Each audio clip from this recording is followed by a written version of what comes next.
Bismillah, Assalamualaikum warahmatullahi wabarakatuh. Perkenalkan kami dari kelompok 3 dan di sini kami akan mempresentasikan Smart Farm untuk kebutuhan atau penilaian dari UTS. Akhir-akhir ini banyak permasalahan yang terjadi pada sektor pertanian, mulai dari krisis pangan, petani milenial yang kurang, serta kegagalan panen. Dan berdasarkan data dari Direktorat Perlindungan Tanaman dan Pangan, serangan pada tanaman padi pada tahun 2020 itu terdapat 411.000 dan dari jumlah tersebut terdapat 7.000 diantaranya mengalami kegagalan panen. Bahkan apakah petani sudah sejahtera atau petani milenial sudah cukup untuk mempertahankan ketahanan pangan pada tahun berikutnya? 4 dari 5 petani mengatakan ya memang benar mereka belum cukup sejahtera sehingga kami ingin menjembatani antara petani dengan teknologi agar keduanya saling dapat menguntungkan. Baik, selanjutnya untuk alur kerja akan dipresentasikan oleh Filemon Sitanggang. Selanjutnya bakal saya jelaskan bagaimana alur kerja dari Smart Farm generasi kedua.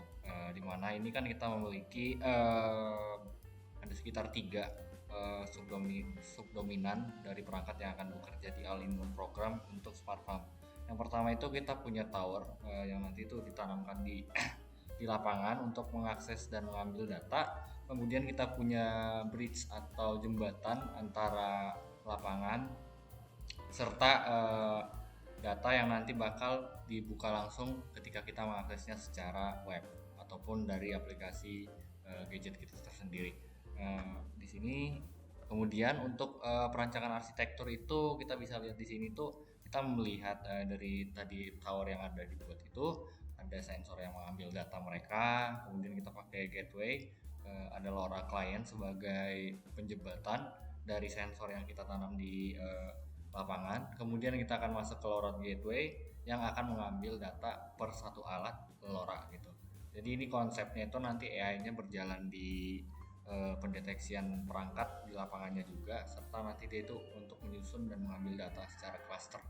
Nah, kemudian saat LoRa Gateway sudah mengumpulkan data-data yang terdapat di lapangan, kita akan mengirimnya dalam bentuk MQTT ke protokol web dari web server yang tersedia, bisa berupa Apache ataupun Nginx. Nah, kemudian saat nanti kita udah menggunakan aplikasi tersebut, kita muncul di front end aplikasi-aplikasi terkait, bisa dari website Smart Farm atau dari website atau dari aplikasi mobile Smart Farm. Lanjut. Oke, perancangan sistem. Perancangan sistem di sini kita punya beberapa model, yaitu use case dan flowchart. Untuk yang saya jelaskan di awal ini sepertinya harus dari flowchart dahulu. Kita melihat di sini kita mulai aplikasinya. Ketika mulai aplikasi itu sebagai user kita harus memiliki akun. Nah, saat kita memiliki akun, apakah akun itu terdaftar atau memiliki kredensial terkait?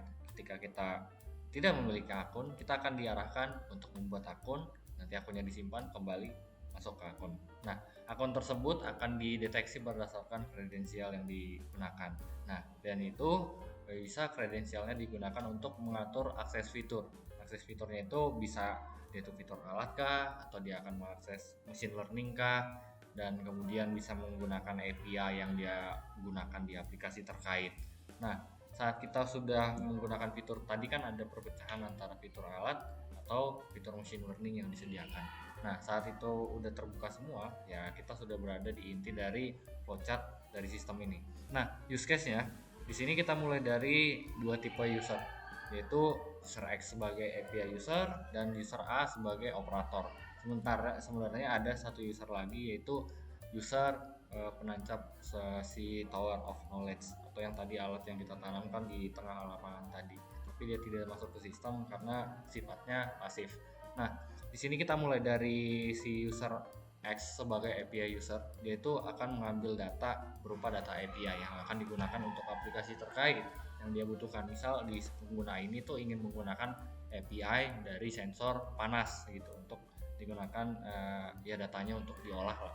Nah, kemudian ada user X-nya lagi untuk mengakses IoT sistemnya. IoT sistemnya itu smartphone yang udah ada sekarang. Nah, itu kan versinya sekarang tuh masih yang terdaftar sebagai software untuk ngedeteksi satu field. Nanti ke depannya itu fieldnya bakal lebih besar. Sementara yang tadi tuh yang key by feature ini atau sensor only, kamera only, atau yang non real time gitu. Non real time berarti itu mengambil data beberapa waktu, tidak secara simultan, harus full duplex gitu, per detik segini gitu. Kemudian user A sebagai pengatur operator ini, dia tuh punya sistem untuk admin di smart farm yang sekarang itu sebenarnya udah ada, tapi dia tidak bisa membagi API, hanya bisa mengakses. Nah, di sini ada di penjembatan antara user X dan user A itu adalah endpoint web server. Endpoint web servernya tadi itu si operator sebenarnya ini bisa mengelola data API, bisa membuat API baru tanpa harus mengcoding gitu. API-nya bakal di-generate sendiri. Nah, kemudian kerjanya lagi tuh API construct, terus client management. Client management tadi itu kan itu bisa membagi user X ini dapat apa, user lain, misal ada user X yang lain tuh dapat apa. Nah, dari data dari web server tadi itu Pak, pasti kan kembali lagi nih ke si data di lapangan. Nah, ada midpoint. Midpoint data getter tuh seperti yang di fitur alat tersendiri tadi itu kan ada clustering data yang bakal pengumpulan di LoRa gateway. Nah, di sini gateway-nya pas dia ngirim tuh dia butuh dua koneksi antara broadband. Kalau misalkan kita di lokasi yang dimana tidak ada WLAN ataupun jaringan nirkabel wireless friendly, kita harus pakai broadband. Bisa seperti di desa-desa terpencil. Nah, lalu kita masuk ke sensor awal di mana ada start point. Sensor tower of knowledge-nya ini ada include pH, bentuk sistem dari sensornya itu ada pH mineral, ada suhu, ada humid, ada lokasi. Dan kemudian kameranya itu bisa ngatur environment-nya itu ngapain aja, bisa seperti mendeteksi kesehatan tanaman dan juga melihat apakah cuaca sekarang itu sangat baik untuk tanaman.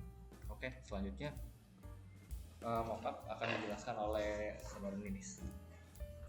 Oke, di sini ada mockup mobile, ada tampilan awal yaitu logo Smart Farm, lalu ada tampilan halaman utama, ada halaman profil, ada halaman alat, lalu ada halaman deteksi padi. Selanjutnya adalah demo aplikasi website. Lalu di sini ada website Smart Farm-nya. Kita langsung aja login atau masuk. Lalu password.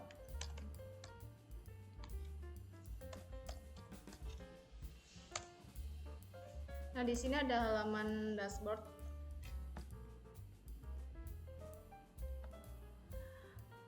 Ada halaman dashboard. Di sini ada total lahan dan total device.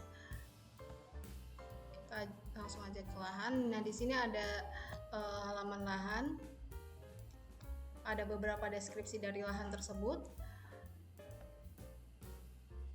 Ada device-nya, ada deteksi kualitas padi. Nanti mungkin bisa lebih lanjutnya di mobile. Lalu ada pengaturan. Setelah itu kita ke halaman tambah. Mungkin di sini ada tambah lahan, bisa diinput saja, namun masih belum bisa berhasil input tambah lahannya. Mungkin itu saja yang baru ada di website Smart Farm ini. Lebih lanjutnya nanti bisa di demo aplikasi mobilenya. Terima kasih. Baik, yang pertama di sini ada halaman splash screen di mana di sini menampilkan logo. Kemudian di next di sini ada halaman dashboard di mana yang menampilkan di sini alat, kemudian sensor data dari sensor suhu, data-data dari alat IoT, kemudian kita bisa pairing atau koneksikan alat kita melalui halaman alat Anda, di mana di alat Anda ini terdapat ada pilihan alat ini yang sudah di pairing. Nanti di sini kita bisa pairing. Di sini ada letak lokasi dari alat yang sudah ditanam di persawahan. Kemudian yang terakhir di sini ada list view dari penempatan data-data dari si alat IoT Kemudian kita lanjut ke deteksi padi, di mana deteksi padi ini bisa menggunakan citra digital, di mana kita memasukkan gambar, di mana setelah memasukkan gambar itu akan diproses mengenai penyakit yang terdapat dari tanaman padi tersebut. Kemudian di sini ada deteksi area padi, jadi kami memiliki 2 deteksi, ada deteksi gejala padi dan yang kedua deteksi area padi itu yang terkena serangan hama wereng atau dan lain-lain. Kemudian di sini yang terakhir ada halaman profile. Di sini ada halaman profile menampilkan nama, kemudian isi data-data diri dan berapa alat yang dimiliki oleh user tersebut.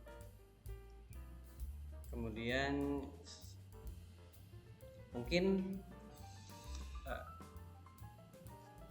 mungkin presentasi dari demo aplikasi mobile dicukupkan karena progres dari tim Smart Farm baru segini.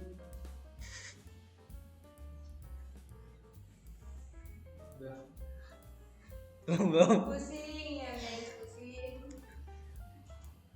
Karena progres mungkin dicukupkan.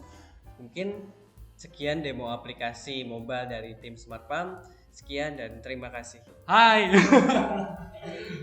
Terima kasih telah menyaksikan hasil dari presentasi kelompok 3.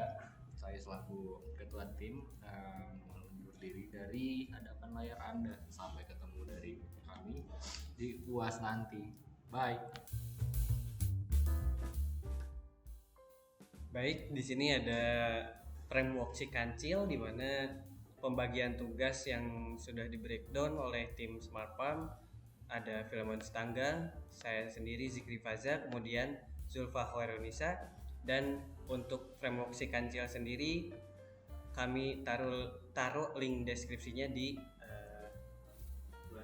video deskripsi YouTube. Sekian dan terima kasih.